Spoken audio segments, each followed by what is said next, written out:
पृथ्वी और हमारा जीवन कक्षा 7 पढ़ेंगे। पाठ 9 प्राकृतिक प्रदेश एवं जनजीवन। सवाना प्रदेश। उष्णकटिबंधीय सवाना प्राकृतिक प्रदेश का विस्तार दोनों ही गोलार्धों में 5 डिग्री से 20 डिग्री अक्षांशों के बीच महाद्वीपों के भीतरी भागों में पाया जाता है। दक्षिणी अमेरिका में ब्राज़ील के पठार और ओरोनिको बेसिन, अफ्रीका महाद्वीप में एक चौड़ी पट्टी के रूप में और ऑस्ट्रेलिया के उत्तरी भाग में इसका विस्तार है। इस प्राकृतिक प्रदेश का सर्वाधिक विस्तार अफ्रीका महाद्वीप के सूडान में होने के कारण इसे सूडान तुल्य प्रदेश के नाम से भी जाना जाता है।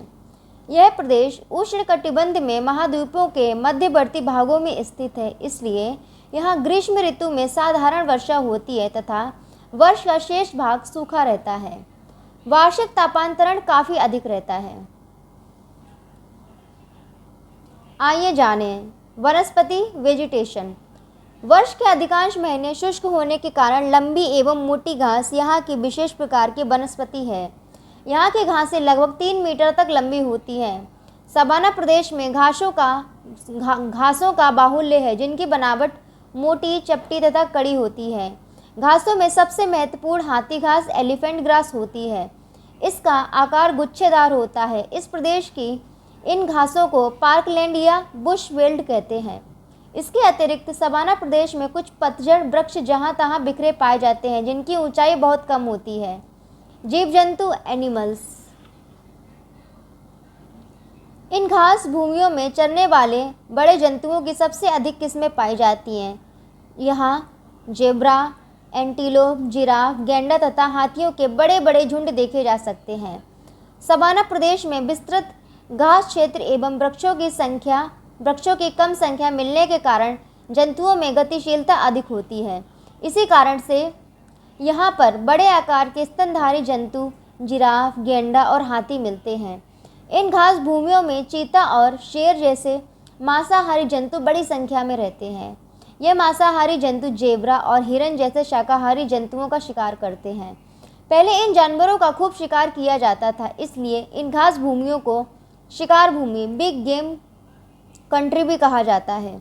इसके अतिरिक्त शुतुरमुर्ग, गेम बर्ड, गैजेल्स और ना उड़ने वाला पक्षी एमू पाया जाता है। इन वन्य जीवों के संरक्षण के लिए राष्ट्रीय उद्यानों तथा अभयारण्यों की स्थापना की गई है। पूर्वी अफ्रीका के राष्ट्रीय उद्यानों से आकर्षित होकर विश्व के कोने कोने से पर्यटक यहाँ आते हैं। ये यहाँ पे नक्शा दिया है सवाना प्रदेश का। ये जो इस तरह से है डार्क में, ये सवाना है। ये है कैंपोस, ये है लेनोस। मानव जीवन, ह्यूमन लाइफ।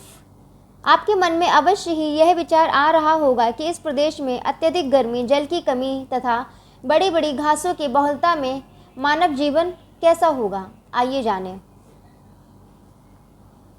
सवाना प्रदेश के पूर्वी अफ्रीका की घास भूमियों में मसाई जनजातियां पशुपालन का कार्य करती हैं। वे अपने गाय, बैलों और भेड़ बकरियों के साथ एक स्थान से दूसरे स्थान पर घूमते रहते हैं।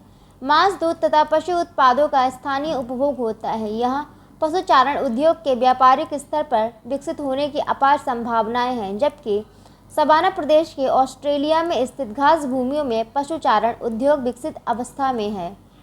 यह सवाना घास का मैदान, इस तरह से घास के मैदान होते हैं वहाँ। नाइजीरिया के सवाना प्रदेश में रहने वाली जनजाति हौसा का मुख्य व्यवसाय कृषि है। मक्का, ज्वार, बाजरा, मूंगफली आदि इस प्रदेश की प्रमुख उपजें हैं।